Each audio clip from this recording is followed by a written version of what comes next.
Hey, how you doing? Hope you all are doing great. As you seen in the thumbnail, in this video, we are gonna see, what if Naruto had Chronicles Swirling Dragon? This is part 2, and for more complete 97 likes on this video. And before getting into video, I request you to check the author of this fanfic, and show some love and support. Name of the story is Outsider Chronicles Swirling Dragon by Dyslexic. Do check it out. All details in description. Let's get into the video. Also check out Patreon for uncensored spicy content, link in description. The next day dawned bright and early with the lot of us accompanying Tazuna to the bridge. Tamamo and I had made a point to leave behind some clones to keep an eye on Tsunami and Inari, along with giving them a few ofuda that would keep them safe if, by some miracle, someone managed to get past the clones. It didn't take long to reach the bridge where we found the workers laid out unconscious. What the hell happened here? Gasped Tazuna. Well, it looks like Zabuza's back, I said as the mist started to roll in. We quickly took up positions around Tazuna, weapons and jutsu at the ready. This is the hidden mist jutsu, said Shino. He, it's been a while, Kakashi, said Zabuza's voice. I see you're still lugging around those brats. And you've gained a few more for the bargain. Hey, considering I kicked your ass last time, are you sure you should be talking about me like that? I said.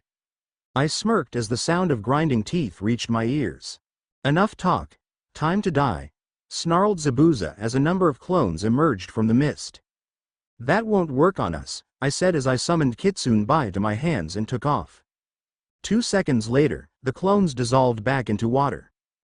Not back, kid, said Zabuza. Then again, considering that you managed to take me down, I shouldn't be totally surprised. Haku. Understood, said the masked ninja. She stepped forwards and started to spin rapidly, shooting towards us at high speed. I got this, I said. Let's go, Diedrich. Fine, let's get started, rumbled the dragon. Dragon booster. I smirked and shot forwards, blocking her needles with the gauntlet. Sorry, Missy, that won't work on me, I said. You may be quick, but I can easily see your moves. Is that so? Said Haku. Well, no matter. Even if you can see my movements, it won't do you any good. Not now. I have 2 advantages. Oh, I have one of your hands occupied, said Haku. You can't let go of my arm or I'll hit you. And the other is that we are surrounded by water. She lifted her free hand and flipped through a set of hand seals. I smirked. Secret jutsu. 1,000 flying water needles of death, she said and stomped on the ground, sending a large amount of water into the air. Fire style. Inferno spinner, I said. What?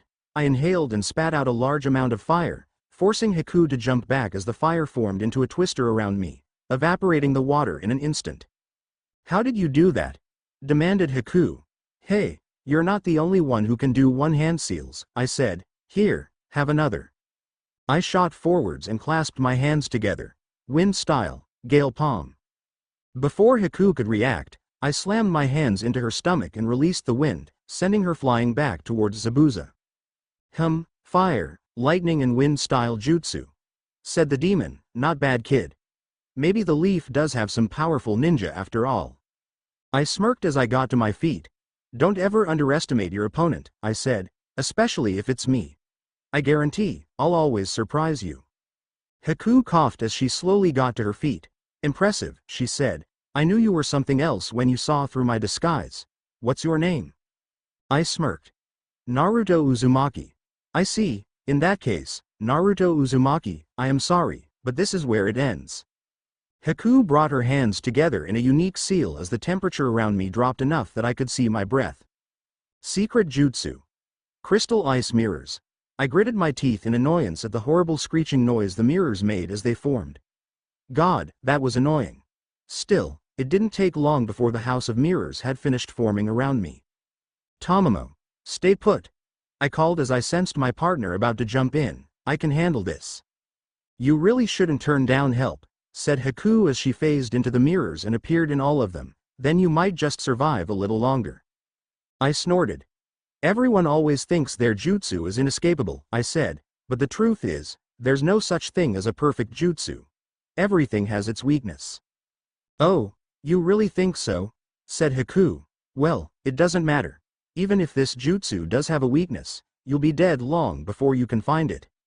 There was a flash of light and I blurred as I danced around Haku's needles. I wasn't quite fast enough to dodge all of them, but those that hit just cut through my clothes and caused minor injuries that healed quickly. After a few moments, Haku led up her attack. Impressive, said Haku, but how long can you keep that up? Not for long, I admitted, but I have just the thing to deal with this. I didn't really have to use this since it's kinda dangerous, but I guess I have no choice. I took a deep breath, clenched my fists and then slammed my fists together. There was a pulse of energy and my muscles tightened. My hair stood on end, the fur on my tail stood up, my whisker marks thickened and black rings appeared around my eyes. I grinned and opened my eyes and smirked as Haku jerked in surprise. Not surprising considering they were now slitted and glowing faintly. What the hell? She spluttered, what is that? Senjutsu. Kitsune mode version 1, I said, now I can easily keep up. Just you try it, yelled Haku as the mirror lit up and she renewed her attack. I smirked as I shifted my weight, easily weaving between the needles as I shot forwards at one of the mirrors. I smirked as I drew back my fist and slammed it into the mirror, just in time for Haku to appear in the ice. She had just enough time to register her mistake, before my fist slammed into the mirror and smashed straight through it, the burst of ki that shot from my fist on impact causing the jutsu to come apart and turn the mirror back to water as Haku was sent flying, her mask coming apart from the impact. Well, that was fun, I said as I let my ki fade and my transformation recede, so, you ready to give up yet? Haku slowly got to her feet. I cannot beat you, said Haku, closing her eyes, against your strength, I am nothing. She gave a small, sad smile. I guess, I'm not the tool you needed, Zabuza. Forgive me. She opened her eyes and looked at me with a dead gaze. Naruto. Please end it, I raised an eyebrow. Why? I asked simply. Because I am useless now, said Haku with a sad smile, now that I have lost, I am nothing more than a broken tool. Zabuza has no need for such a useless thing. She pulled something out of her top and stared down at it as tears began to run from her eyes. Despite that, her face remained as cold and blank as a doll made of ice. Do you have any idea what it's like to have no purpose? She said, no one to acknowledge you? How hard that is. As it happens, I do, I said, I know very well what it's like to go unnoticed by everyone around you. However, to throw your life away is a foolish thing to do. You may think that you're a broken tool, but such things can be fixed. I should know, I've done enough times. Haku stared at me for a moment, before smiling. Thank you, Naruto, but those are empty words, she said. I can't be fixed. I am broken. Even before Zabuza found me, before my parents died, I've been broken. Some part of me that was missing that Zabuza helped fill. Now, I don't think I'll ever be able to fill it again. Please, Naruto, I don't want to be empty anymore. I stared at her for a moment, before sighing. All right, if you're sure, I said. I drew a kunai. For what it's worth, I think we could have been friends if we'd met under better circumstances, I said. I charged the kunai and threw it at Haku. She smiled and closed her eyes, then snapped them open and caught the kunai. Sorry, Naruto, change of plans, she said, I can't die just yet. She vanished. Crap, I muttered, turning on my heel and sprinting towards where Kakashi and Zabuza were fighting. My ears pricked forwards as I heard the sound of an ice mirror forming, followed by a squelch and the sound of someone coughing up blood. I skidded to a stop as the mist began to clear and I saw the tableau before me. As expected, Haku had jumped in front of Kakashi's attack and Zabuza had attempted to use the opportunity to slice the Jonin in two. Kakashi jumped clear with Haku in his arms, before gently laying the ice user down and closing her eyes. Naruto, Tamamo, this is my fight, said Kakashi, bringing my partner up short. Aw man. Am I gonna get to fight at all today? Grumbled Tamamo. I ignored the two Jonin as the fight started back up again in favor of walking over to where Haku lay. TCH, what a waste, I muttered as I stared down at her peaceful face. It always is when one so young throws their life away, said Diedrich. What's up? I asked. What's that? In her hand. I glanced down and saw that she was indeed holding something in her hand. I gently pried it from her grip. Wah. This is. I spluttered, my eyes widening in shock when I saw what it was. I don't believe it, gasped Diedrich. How did she? Where did she even find something like that? I swallowed. So you mean, this really is, can't you feel it? That thing is practically radiating magic, and I'm sure I've felt it before. Alright, so what should I do with it? I asked. I don't know, said Diedrich. Leaving something like this laying around may be asking for trouble, but I don't think that anyone in this world would be able to use it. It might be best to just leave it. It clearly meant something to the girl after all. I sighed. Alright, but I really hope this doesn't come back to bite us in the behind, I muttered. I placed the object on Haku's chest and clasped her hands over it. Now, let's deal with the morons, I muttered as I stood. I turned towards the end of the bridge, just as Gato, who had just arrived with an army of thugs, started clapping and insulting Zabuza. Well well, some demon, sneered the midget, you're about as demonic as a wet kitten. What are you doing here, Gato? Sneered Zabuza. Well, you see, there's been a change of plans, said Gato. You see, paying missing Nin is so expensive. I could hire all of these fine gentlemen for less than half of what I've been paying you. Now that you're all beat up and exhausted, you'll be easy pickings for these fellows and I can make a few bucks of your bounty. It's nothing personal, just business. TCH, I shoulda known, growled Zabuza. Well, Kakashi, it looks like we're no longer enemies. Kill them all, said Gato. Well, except for the woman. We can take them for some fun later. Oh, and someone bring me the ice brat's corpse. I owe him some payback. Zabuza twitched. What was that? He growled. Gato smirked. That brat broke my arm, said Gato. It's only natural I'd want revenge. I only wish he was still alive. Zabuza remained stock still for a moment, before he looked up and glared at Gato. There was no killing intent, no chakra released, just a glare. However, there was so much fury in that glare that I'm surprised Gato didn't burst into flames right then and there. There is no way, growled Zabuza as he tore away the bandages around his mouth, that I would ever. He took a step forwards and twisted his arm in such a way that he could reach one of the kunai embedded in his shoulder. Would let scum like you touch her, roared the demon of the mist as he wrenched out the knife and shot towards the corrupt businessman at incredible speed. Ah! Screamed Gato, running back through the crowd, kill him now. The bandits charged and started attacking Zabuza, but they couldn't even slow him down. I think he might actually be more angry and deadly than he was in canon because a few of the bandits were literally sliced in half from the force he was swinging the kunai with. Considering how vicious he was being, it didn't take long for him to carve his way through the bandit forces and reach Gato and plunge the kunai straight into the little rat's heart and send him flying off the bridge. The bandits backed away from the blood-covered demon as he turned and started staggering back towards us. Haku, he groaned, I'm sorry, and then he collapsed.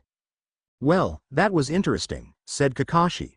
Say what you want about Zabuza, but he was an honorable man at the end, said Tamamo as she walked up behind me. Yeah, I muttered, but we're not done yet. Huh? We still need to deal with that lot. I pointed at the bandit army, who were starting to get agitated. Hey, what are we supposed to do now?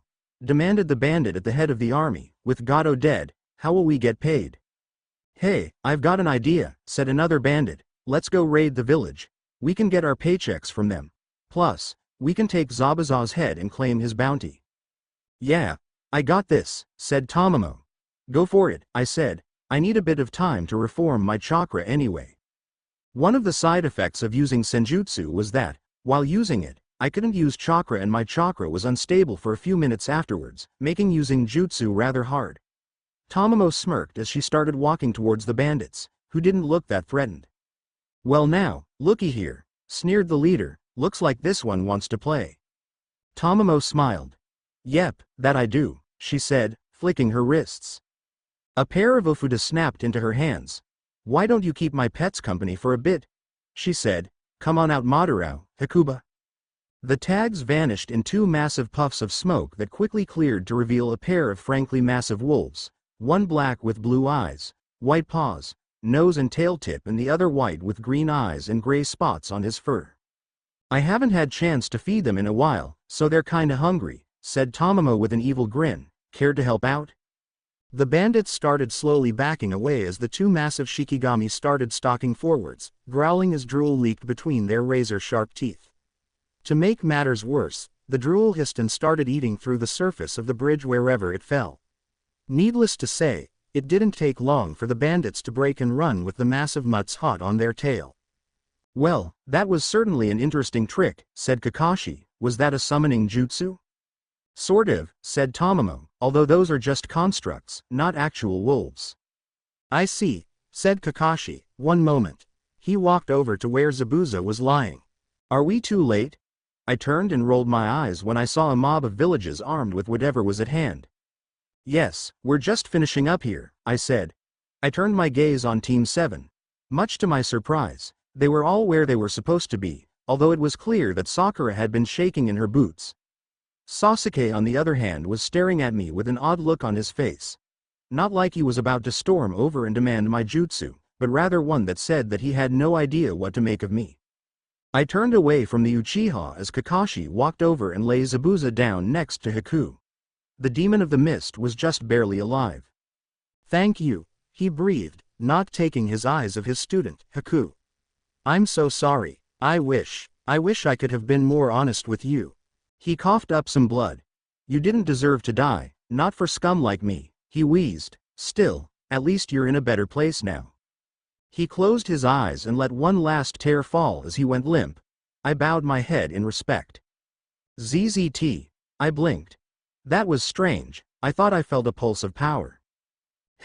This feeling, muttered Diedrich. Huh, what's up? I asked. ZZZT. I twitched. Okay. I definitely felt something then. It was like a jolt of static traveling through my chakra coils. Oh no kid, get away from her, shouted Diedrich, making me jump. What? Why? Just do it. Without thinking, I jumped away from Haku, dragging Kakashi with me as I did. I was just in time too as a massive amount of energy suddenly erupted off Haku's body, rapidly drawing a large, glowing circle under her and pushing Zabuza away in the process. What the hell? Gasped Kakashi, what's going on? Holy cow, I breathed. I don't believe it, there's nothing holy about that kid, said Diedrich as Haku slowly lifted into the air, the glowing red king piece she'd been wearing as a charm floating directly in front of her chest over her heart. I knew I sensed that energy before. But how is that even possible? What are you talking about, Diedrich? I asked. How is what possible? That power the girl's giving off. It's identical to her. Who her? I asked as I glanced at the circle under Haku. It was dark blue and was unlike anything I'd seen in this world. Sure, I'd created some myself, but that circle was not from any Yujutsu. In fact, considering the presence of the king piece, I was willing to bet it was more to do with devil magic. I narrowed my eyes and took a closer look at the circle, more specifically the crest in the center. Citri huh, I muttered. Well, I guess that makes sense. Hey kid, if you want to know who it is I'm sensing, pay attention, said Diedrich. Huh, what do you mean? I asked. Just watch. I did just that as the king piece slowly vanished into Haku's chest and a pair of bat-like wings snapped open on her back.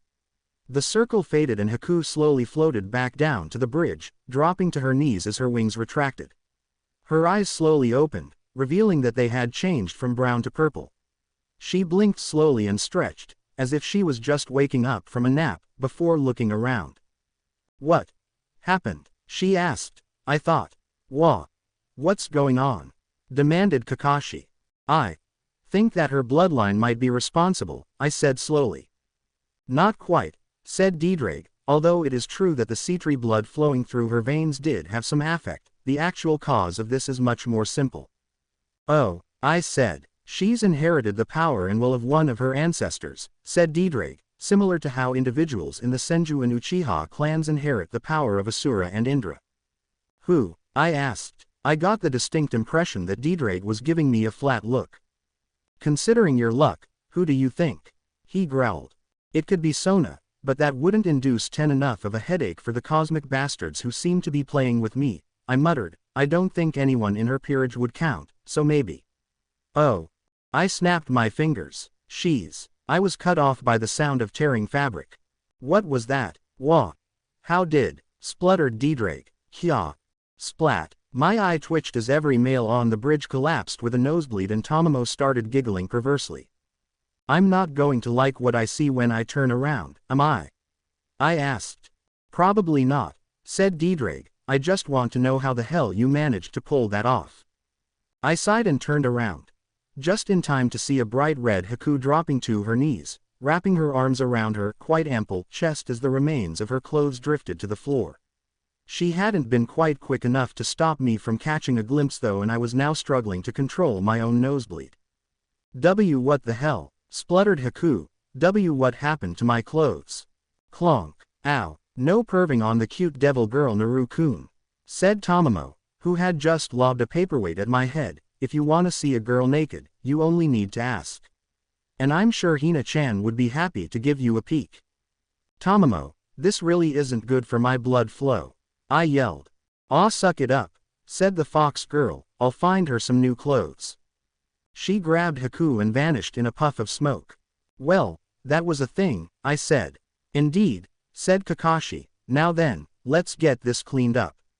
He pulled out a kunai and removed Zabuza's head, before flipping through a set of signs and breathing out a blast of fire that quickly reduced him to ashes. The head would be returned to the mist so they knew they could call off the hunter nin. Standard practice when dealing with dead missing nin, even those we didn't technically kill. Here, I said, handing Kakashi a sealing scroll. Thanks, said the Jonin, sealing the head and sword in the scroll. I'm gonna go check on Haku, I said. She was pretty messed up when I beat her, and I highly doubt that dying, coming back to life and finding that Zabuza is dead helped that. Nor being randomly stripped, snickered Kakashi. I rolled my eyes. Get going, Naruto. My team and I can handle things here, said Kakashi. I nodded and vanished in a fire shunshin. I reappeared at Tazuna's house where I could sense Haku and Tamamo had gone and stepped inside. Just inside, I was met with one of Tamamo's shadow clones. How is she? I asked. Surprisingly chipper, said the clone with a smirk that spelt trouble for me. She's rather shaken from coming back to life, and Zabuza's death certainly didn't help, but she's much more together and far less down than I was expecting. Apparently, she's regained something she didn't know she was missing. Well, that makes sense, said Diedreg, although I would like to know how in the world half her soul ended up in that king piece.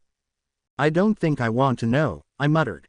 Tamamo's clone raised an eyebrow. Do you know something I don't? She asked. Haku is apparently the reincarnation of someone Diedreg knew a very long time ago, I said.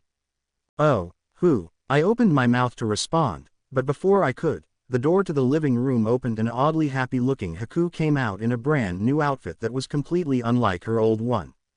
For starters, there was no longer any doubt she was a girl, and for another, she was wearing pink. Specifically, a pink shirt with a white color that showed off her stomach, a pink ribbon around her neck and a short, pink skirt, along with pink and black striped stockings that reached her thighs, black fingerless gloves and a pink hat. She was also carrying a staff with a star on the top and a pair of bat wings sticking out the sides. All in all, she looked like a pink version of my Q-chan form. Where did she get that outfit? Asked Diedreg as I started rubbing my temples. No idea, said Tamamo as her clone dispersed. So, what was that you were saying about her being a reincarnation? Haku blinked. Wait, what? She asked. Oh, this is gonna be fun, I muttered. Haku, the reason you are so powerful in ice and water techniques isn't just because you were a member of the Yuki clan, but also because you're the reincarnation of Seraphal Leviathan, one of the 4 great Satans. With Gato now gone and nothing to threaten them, everyone in the village pitched in to help on the bridge, including us and an army of shadow clones. The bridge was done within 2 days. Of course, it wasn't all good. Sasuke was mercifully quiet during that time, apparently still deep in thought, but Sakura more than made up for it with her screeching. She also seemed to be trying to achieve both her role and that of Sasuke in a normal bashing story by demanding that Tamamo and I teach Sasuke everything we knew, and she even attempted to attack Haku when Team 7 arrived back at Tazuna's house and found the newly born devil giggling with Tamamo. She didn't even make Haku look up as she smacked the pink-haired annoyance away with her baton and froze her to the wall. Fortunately, she shut up after Kakashi gave her a stern talking to, but that didn't stop her from glaring at us as we started heading back towards the Leaf. Without a civilian slowing us down, it took only 6 hours to get back to Konoha, where we immediately headed to the Hokage's office to give our report. I see, said the old man once we were done. So, this girl possesses the Hyoden bloodline. Yes sir, said Haku, If possible, I would like to join the Leaf. I have nowhere else to go and Naruto and Tamamo have been good to me. Well, I don't see why not, said Sarutobi as he puffed on his pipe. You will have to submit to a mind walk from a Yamanaka and a 2-month probation however. I understand, said Haku. Or, you could join Naruto's team and we could forget the probation, continued the Hokage as if he hadn't been interrupted. Is that allowed? I asked. Naruto, I'm the Hokage, said Sarutobi. I may not always act like it, but I do hold total power over this village. I do occasionally flex that power. HNN. Tamamo smacked me over the back of the head. No channeling an Uchiha Naru-kun, she said. Sign here, said Sarutobi, completely ignoring our antics. Haku did as she was told and Sarutobi tossed the form into his out pile. Welcome to the Leaf Haku Yuki, he said, you will be a member of Team 12 from this day forth.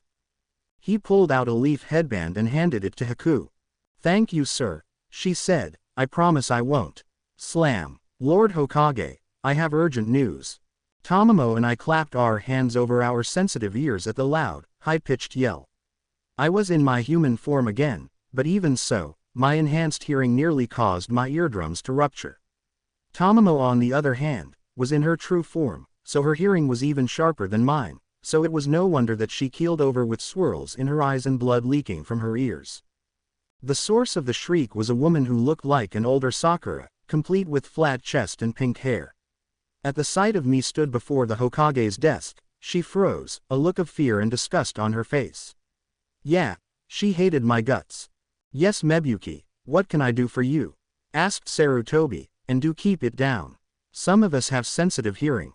Lord Hokage, it is as we feared, said Mebuki, her voice now at a much more manageable volume, although it was still like nails on a chalkboard, the seal is starting to come loose.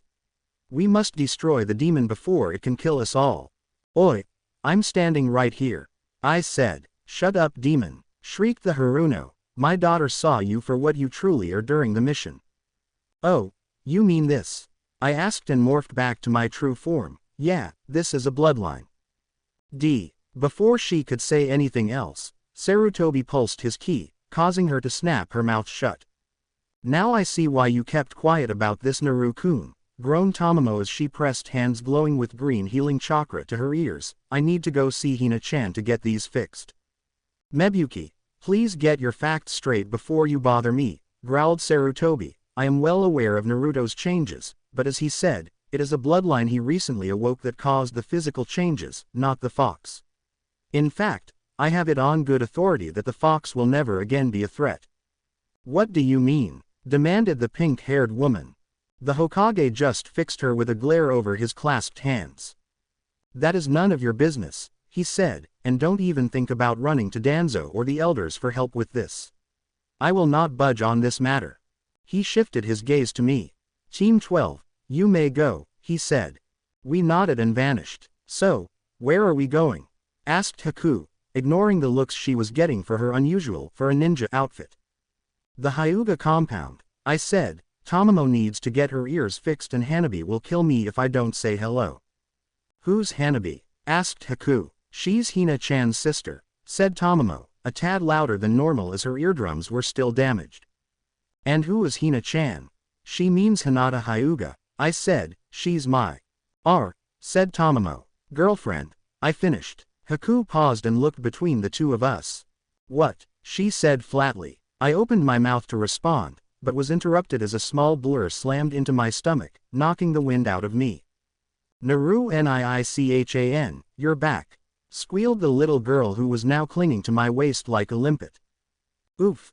Hey Hanabi, I said weakly, could you let go? I can't breath. Hanabi ignored me, but let go anyway in favor of greeting Tamamo with her standard greeting of grabbing the fox girl's bushy tail and hugging it tightly. Tamamo chuckled and lifted the little bundle of joy with her tail to give her a proper hug of greeting. Ah, she's so cute, squealed Haku. Hanabi blinked and cocked her head at Haku. Who are you? She asked. This is Haku, I said. She's our newest team member. Hanabi stared at Haku for a moment, before smiling at her. Hi Miss Haku, she chirped. You're really pretty.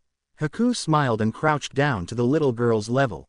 "Thank you, Hanabi-chan, you're pretty too," she said. Hanabi giggled and blushed slightly at the compliment. "All right ladies, that'll do," I said, clapping my hands. "Do you know where Hinata is, Hanabi?" "UHU," said Hanabi, "she and her team are out training." "Come on, I'll show you." She grabbed Tamamo and Haku's hands and led us in the direction of Training Ground 11, babbling about things kids think are important with the two girls listening attentively the whole way. Hanabi really had them wrapped around her little finger and didn't even know it. Ah, who am I kidding, I was no different. We arrived at the training ground to find a rather odd sight of Kiba and Akamaru trying to untangle their legs while Yakumo laughed at them. "You damn witch," growled Kiba, "one of these days, I'll figure out how you do this. And I don't care what you say, there's no way it's genjutsu." Despite his annoyance, there was no real venom in Kiba's voice. "Hee, good luck mutt," said Yakumo, sticking her tongue out at Kiba. Kiba growled and pounced at Yakumo. Before he could get close, however, there was a flash of purple light and he slammed face first into a tree as Yakumo vanished and reappeared sat by Kurenai. I blinked. "That wasn't speed," I muttered. "Oh fuck, not another one," growled D-Drake. "Pardon." D-Drake didn't say anything else, mainly because we had finally been noticed. Or rather, Hanabi had announced our presence by tackling Hinata, who had been practicing gentle fist katas, but was now flat on her back with Hanabi hugging her for all she was worth. "Nei-chan, Naru knees back," she said. "Huh." Hinata looked up and her eyes widened when she saw us looking down at her in amusement. "Naruto. Woof," I gasped as she slammed into me. "What is it with you two and knocking the wind out of me?" Hinata's response was to ignore me and try to make up for a week's worth of kisses in one go. Despite the intensity of the kiss, it still somehow managed to be sweet. After a moment, Tamamo tugged Hinata away from me and kissed her herself. Unlike with me though, Tamamo was the one leading and had no problem whatsoever with shoving her tongue down Hinata's throat.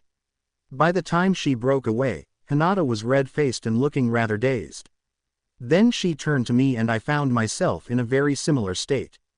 "Lucky dog," muttered Kiba. "Ah, what's the matter, Kiba?" said Yakumo as she hugged him from behind. "Am I not enough for you?" Kiba blushed brightly as the genjutsu user kissed him on the cheek. "When did those two get together?" I asked once I managed to shake of the Tamamo-induced fuzziness. "About a week after we became a team," said Hinata. "They did a remarkably good job of hiding it too. I only found out when I arrived early for training one day and found them making out." "Alright guys, since you all seem to have stopped anyway, let's break for lunch," said Kurenai. "Besides, I have an appointment to keep." "With Asuma-sensei?" asked Tamamo with a smirk. "Nope, Anko today." Kiba's face said exactly what he thought of that idea with a sudden excessive blood flow. "That's not what." "Oh forget it," said Kurenai. "Have fun kids." She vanished in a swirl of leaves. "So, lunch," said Tamamo. Hinata held up a picnic basket. "Oh, excellent." We all settled in to enjoy the meal and pleasant conversation. I didn't know Yakumo that well, but I quickly figured out that she was a very confident and strong-willed girl with a perverted streak a mile wide. In other words, she's got on great with Tamamo. Meanwhile, Haku and Hinata were playing with Hanabi and Kiba and I discussed guy stuff, which was mostly him trying to get me to teach him my secret with the ladies. Unfortunately, the fun was interrupted by the arrival of an Anbu in a bear mask.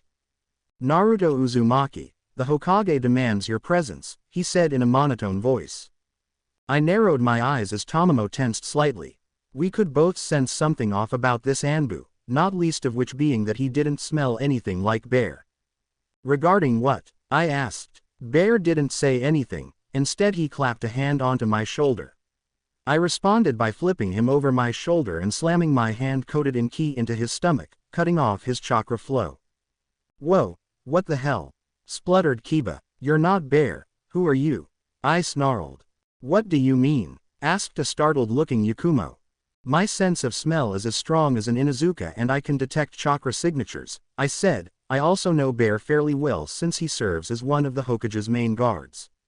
And then there's the fact that I know Anbu code words and he knows it, so he should have responded with the correct phrase.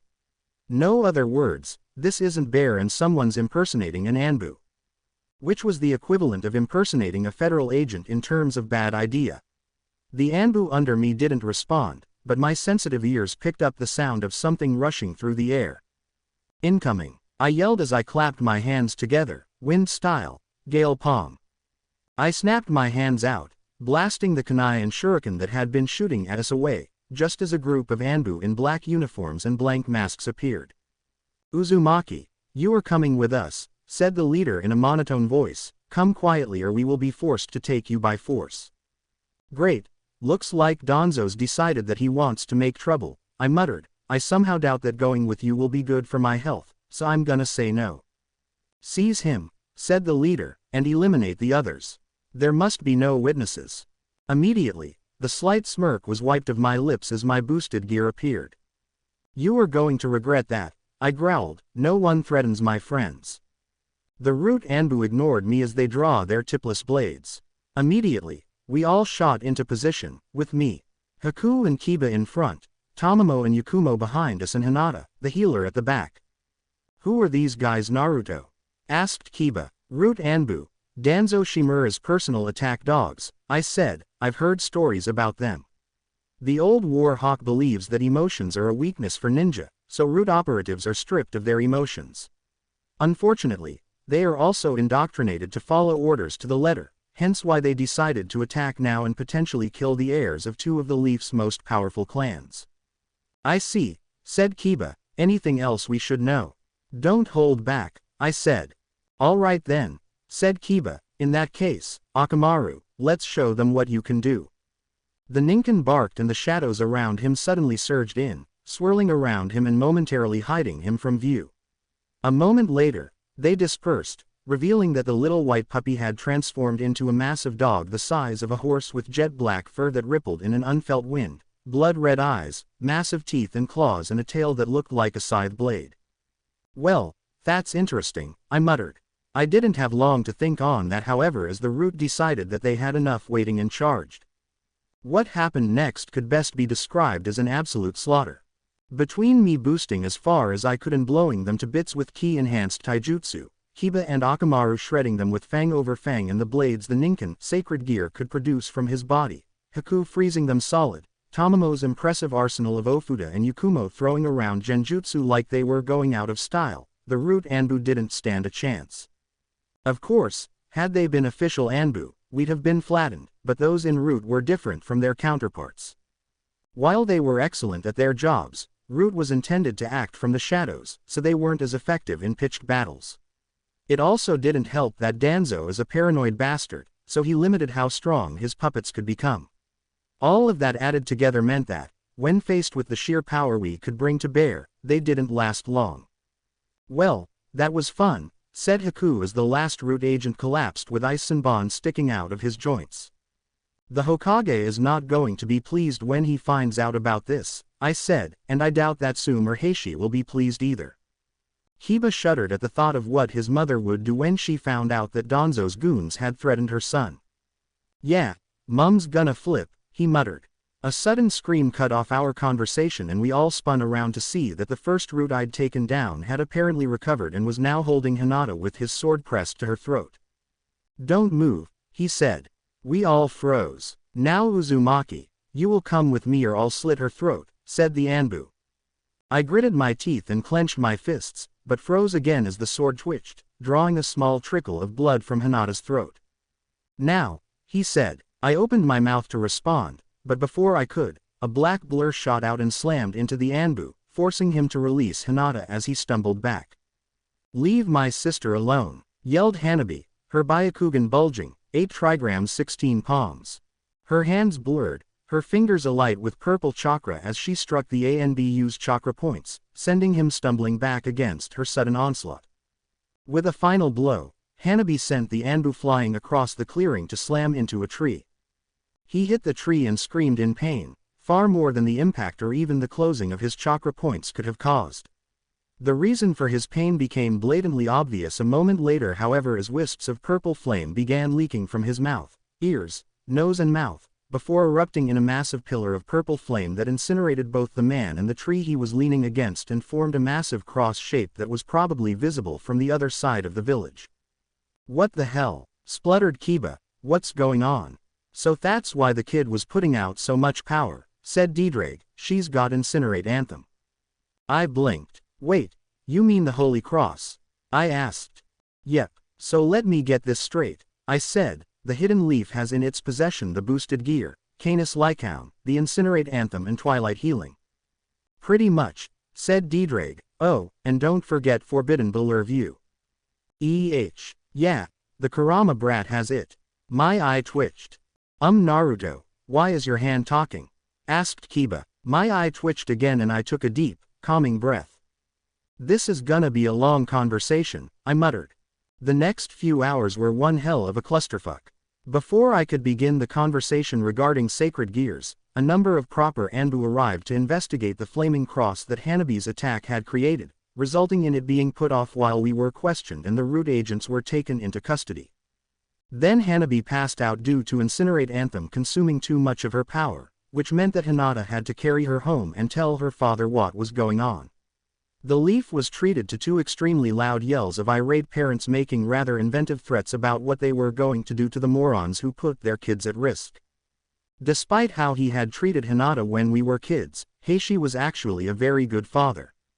After Hinata had proven herself as a healer and regained some confidence, the Hyuga head had actually come up to me in the street and thanked me profusely. Apparently, the reason he had treated Hinata so horribly was due to a rather ill-advised attempt to get her to improve Veer pressure. Needless to say, it had backfired spectacularly, but now the little family was much closer than before, even if the idiots on the Hyuga Elder Council still looked down on the young healer. Eventually though, things got sorted out and I managed to have a conversation with Kiba and Yakumo about their sacred gears. I told them the basics, like the names and general abilities of their gears with a little help from Diedrag, but I neglected to mention the fact that they were Longinus, or near Longinus, class or even what that meant. I also gave a similar explanation to Heishi for him to pass on to Hanabi with an added warning for him to keep an eye on her. The sheer power of a Longinus class would likely be tough on Hanabi's body if she wasn't careful. I also had a minor run-in with Sakura who apparently blamed me for her mother getting arrested and handed over to Ibiki. The stupid cow had apparently ignored the Hokage's warnings about leaving me alone and gone crying to Danzo, which is why the root had attacked me. Now she was enjoying some quality time with the T&I department as a reminder as to why you do not mess with the Hokage, and the Warhawk was in the cell next to her missing his right arm, and with his chakra sealed. Yeah, the Hokage had been pissed. Anyway, Sakura had taken a swing at me, but seeing as I was walking with Tomomo and Hinata, the 2 girls had taken offense and now Sakura was in hospital with shredded muscles from a chakra scalpel and a rather inventive curse that made her bowels release every time she opened her mouth. Shortly after Sakura's latest fumble, the Hokage called me to his office. "You wanted to see me, sir," I said as I entered through the window. "Naruto, would you please use the door?" groaned the old man. "Doors are for people with no imagination," I said with a smirk. Sarutobi sighed. "I should have known you'd say that," he muttered. "Anyway, I called you here because I have something to give me." I blinked as the Hokage got to his feet and pulled back the painting of my dad. "I've been meaning to give you this for a while," he said as he took out a box and returned to his seat, but between the wave mission and Danzo being a fool, it slipped my mind. He put the box on the desk and pushed it towards me. I raised an eyebrow and opened it, revealing a scroll and a house key. "Wait, is this your legacy?" said Sarutobi. "The key is to your parents' house and the scroll contains the details of your parents' bank accounts. The house is located in the clan district near the Hyuga clan compound." "Yeah, I've walked past it before," I said. Can I?" "Go ahead," said the old man. I nodded and vanished. A few minutes later, I arrived outside the house and paused in front of the gates. The land was surrounded by a wall, much like the other houses in the district, and the gates were painted with an Uzumaki swirl inside a 5-pointed star and a circle. "Huh, interesting," I muttered. I shook my head and stepped up to the gate. "Let's see, how do I muttered as I looked for a keyhole. No such luck. Instead, there was a small, metal plate with a seal engraved on it. Ah, blood seal, of course, I muttered, let's see if this works. I bit my thumb and wiped a bit of blood on the seal. There was a dull click and the gate opened, revealing an overgrown garden with a large, 3-story house in the middle. I made a mental note to do something about the garden later as I walked up the path and stepped onto the front step. The front door was painted red with a door knob engraved with the Uzumaki swirl and an actual lock. I pulled out the key and let myself in. The door opened into a hallway with a sitting room, a study and the kitchen leading off, along with a cabinet for shoes, kunai pouches and other weapons. A quick look around revealed that the place was actually in pretty good nick considering it had been basically abandoned for the past 12 years. Then again, my old man had probably worked his magic with seals, so maybe it wasn't all that surprising. I wandered through the rooms, pausing to look at the photographs on the mantelpiece. The centerpiece was a photo of my parents with Mum visible pregnant and Dad kneeling beside her with his hand on her belly and a proud smile on his face. The others were pictures of Dad with his genin team, both as a sensei and as a genin himself, and Mum with her team. Curious, I picked up that photo for a closer look. Mum was in the middle with a wide smile and her arms around her teammates, a black-haired girl in a high-collared Uchiha shirt and a pale boy with shaggy, black hair, violet eyes and wearing a black tank top and shorts. Behind them stood a tall, broad-shouldered man with golden hair pulled back in a ponytail, glasses that hid his eyes and a square jaw wearing a standard Jonin uniform and a proud, if slightly sad, smile. Huh, that guy looks familiar, I muttered. You've probably seen him around the village, said Drake. Maybe, but I think I'd remember seeing someone with that hair color. I shrugged and put the photo down. I still had an entire house to explore after all. The second floor was just bedrooms, including an unused nursery that caught me like a punch to the gut. The third floor was nothing but a massive library of all of the jutsu and seals the Uzumaki and Namikaze clans had picked up over the years. I made another mental note to send some shadow clones in to do some reading later on. With the upper floors searched, I headed downwards into the basement. There were 3 levels below ground, the first one being a storeroom armory, the second being a frankly massive wine cellar with plenty of stuff for brewing more booze and the third. Well, the third sub-basement was where I really struck gold. It was Minato's lab and stretched way beyond the confines of the house, right up to the edge of the walls if I was measuring it right.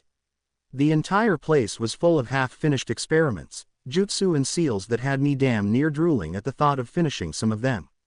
Hell, I even found his notes on the Hiraishin and Rasengan. Eventually, I reached the last room and stepped inside, only to freeze in absolute shock and disbelief. Wah! This was unexpected, said Drake, no doubt equally wide-eyed. The reason for our shock was simple. This room did not contain any seals or half-destroyed training dummies, instead it was full of bookshelves stuffed with journals, workbenches covered in flasks, beakers and Bunsen burners and a number of cabinets full of reagents. The walls were covered in pin boards with countless runes and circles pinned to them and there were even a few chalk circles scrawled onto the floor. It was also a mess. It looked like someone had been working on something and they were in a hurry if the numerous smashed beakers and scattered bits of paper were anything to go by. Across the room was another doorway that probably led to a storeroom or something. These aren't seals, I muttered as I stepped up to a workbench and examined the symbols, they look more like alchemical formula. Drake. Don't look at me, I've been stuck in the elemental nations for the past few thousand years. Said the dragon, I've never seen anything like this. Except for, wait a second, I do remember something similar to this. One of my past users was the prince of a great civilization. He never really amounted to much compared with some of my wielders, so I nearly forgot about him, but these circles look very similar to some I saw during my time with him. What happened? I asked. I'm not really sure, said Drake, all I know is that the king was planning something and something went horribly wrong, resulting in the complete destruction of the entire kingdom. A shiver went up my spine. Drake. You said you'd watched my memories of Fullmetal Alchemist, right? I said slowly. Just the ones relevant to human transmutation, said the dragon, why? I swallowed. This kingdom.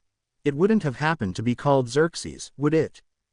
Drake's silence was all the answer I needed, followed by the odd, watery sensation that came with my mental roommate frantically flipping through my memories.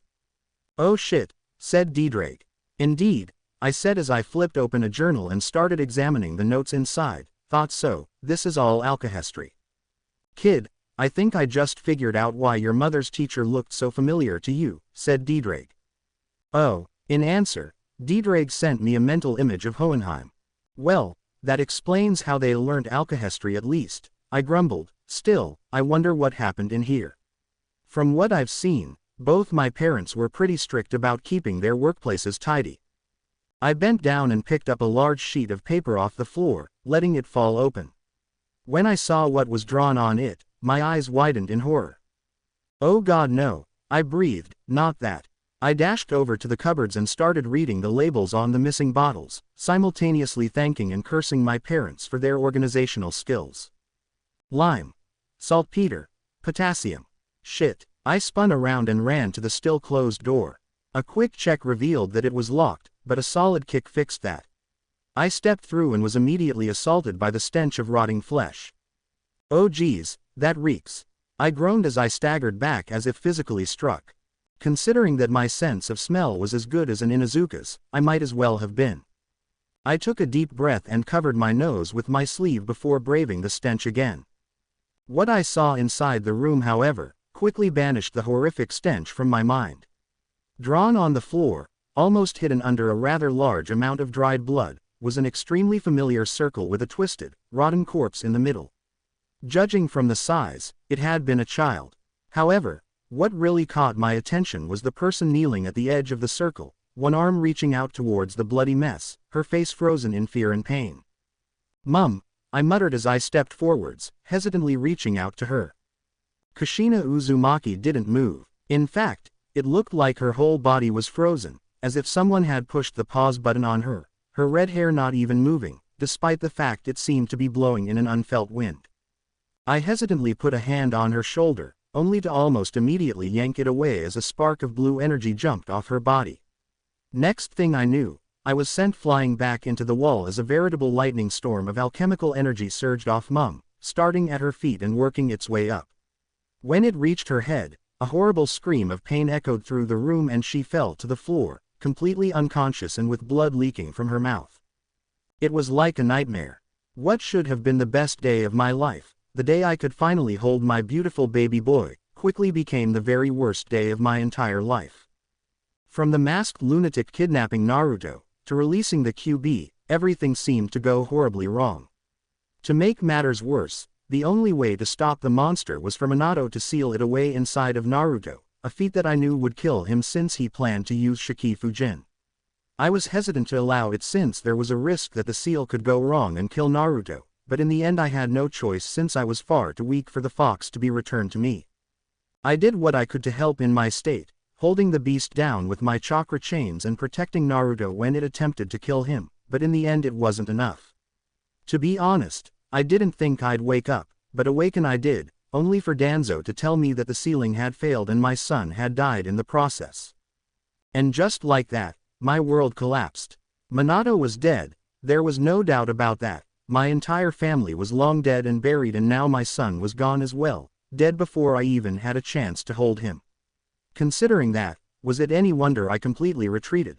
I didn't leave the house for 2 months, spending all my time either in Naruto's nursery or wandering in Minato's lab.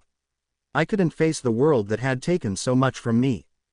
Grief makes people do extremely foolish things, and I am no different. Gendo Sensei had taught me a lot of foreign arts during my tutelage under him, including the arts of alchemy and alchemy. Before he had left, he had warned me about the dangers of attempting to make humans, but in that moment, I was desperate. I knew Minato was gone forever in the belly of the Shinigami, but Naruto was not. I could bring him back, all I needed was a little time. It took surprisingly little time to create the correct formula, and I had everything I needed in my lab, so within a month, I was ready. Just a little longer, Naruto, I breathed as I put the finishing touches to the circle and dropped some blood on the pile of reagents. I quickly knelt down beside the circle, rubbed my eyes to clear away the tears, and started the transmutation. For a moment, everything seemed to be going fine. Then, everything changed. The energy from the transmutation turned an ominous dark purple and shadowy hands began to rise from the circle as a huge eye opened below me. What's going on? I gasped. I screamed as one of the arms lashed out and struck me in the stomach. Then, everything went black. The next thing I knew, I was stood in a pure, white world. What? Where am I? I said out loud, looking around in confusion. Hello, alchemist. I froze and slowly turned around to see a figure sat on the ground a short distance away. It looked like the blurry outline of a woman with no obvious features. Who are you? I asked, taking a step back. Every one of my instincts was screaming at me to run. Who am I? Said the being. One name you might have for me is the world, or you might call me the universe, or perhaps God, or perhaps the truth. I am all and I am one, so of course this also means that I am you. It pointed at me, you who have dared to knock on the door of God's domain. Now, the door is open for you to enter. My eyes widened as I slowly turned again, only to see a massive, stone door behind me, carved with the Uzumaki ceiling array that had kept the QB contained within me. I only had a moment to see that, however, as the doors creaked open and a massive eye glared out, surrounded by countless hands of shadow that reached for me. My hands instinctively snapped into a seal, but my chakra wouldn't respond, and before I could react, the hands had grabbed me and started dragging me in, despite my struggles and screams. Quite fool, said Truth, this is what you wanted, is it not? Now watch as I show you the truth. It was like all the knowledge in the world was being poured into my brain at once, from history, to jutsu, to geography, science, seals, 101 lives. It felt like my head would burst from the strain, but among the countless images, I saw one that made my heart drop.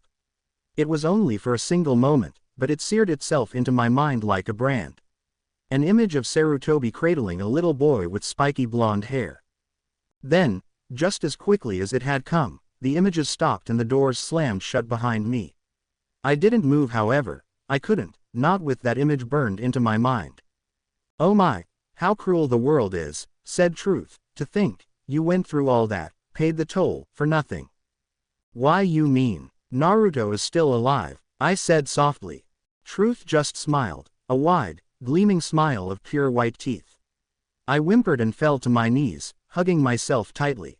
No, he lied. Grief, joy and anger warred within me, but it didn't take long for rage to win out. I'll kill that one-eyed bastard, I roared. Hehehehe.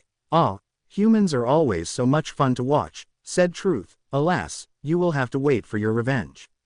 My eyes snapped back to the strange being as it got to its feet.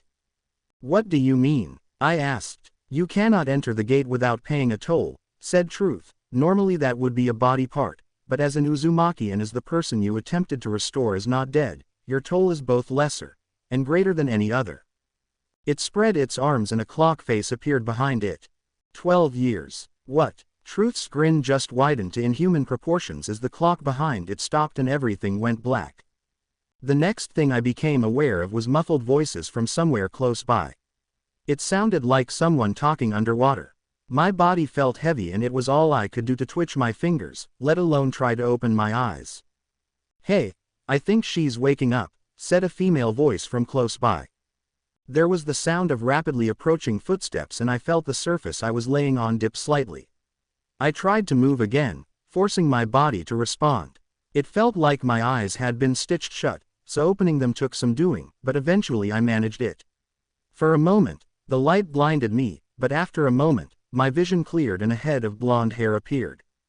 Thwack! Naruto's paw. Ow! Sabo Bay! I yelped, stumbling back as I clutched at my newly broken nose. That was for sealing that monster in our sun, snapped Mum. I blinked. Well, that was actually expected. Honestly, what else was I expecting? Naruto always seems to get mistaken for Minato by his newly reawakened mother. Why was I expecting anything else? Traitor! I growled at Sarutobi, who was snickering at my misfortune. What? Oh, are you dead too, old man? Asked Kushina, making the old man's eye twitch. Oi, I'm not that old, he said. Oh, and that's not Minato. It's not, Kushina asked, surprised before looking again at me again as Haku checked my bleeding nose. Nope, that's your son, Naruto. Sarutobi informed her. Naruto Sochi. Kushina's eyes widened. Hold still, said Haku and yanked my nose straight.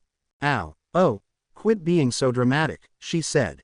I channeled some ki through the bone and winced at the itchy feeling of the bone and cartilage repairing themselves.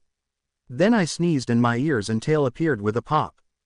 What the hell, shrieked Kushina. I sighed. This is gonna take a while, isn't it? I muttered. Hey, at least Tomomo's not here, muttered Haku. Hey guys, what's going on? Said the fox as she skipped into the room. Haku and I facepalmed as Tomomo took one look at Kushina, screamed, transformed into her fox form with a pop and jumped into my arms. Right, any other craziness to come or can we get on with this conversation? I growled.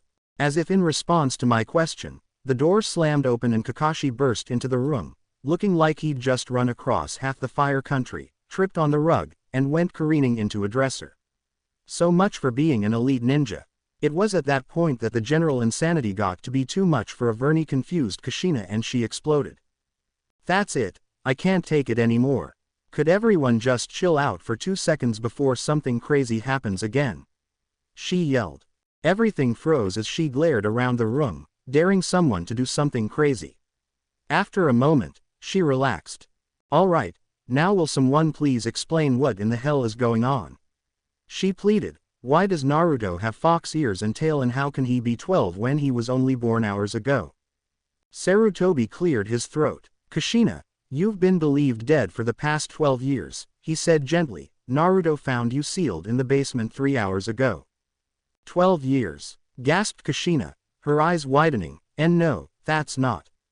Then, her eyes widened in horror. So that's what it meant, she breathed. What who meant? Asked Haku. The being, truth. It said my toll was 12 years. What are you talking about? Asked Sarutobi. Kushina swallowed and, hesitantly, started telling us what had happened after the QB attack, how Danzo had told her that I had died in the ceiling in her attempt to use alchemy to bring her back and finally, what Truth had told her at the gate. Everyone else looked confused, but my eyes widened. That was incredibly cruel, even more so than taking Izumi's ability to have another child. What Truth had taken was something far more precious than an organ or a limb.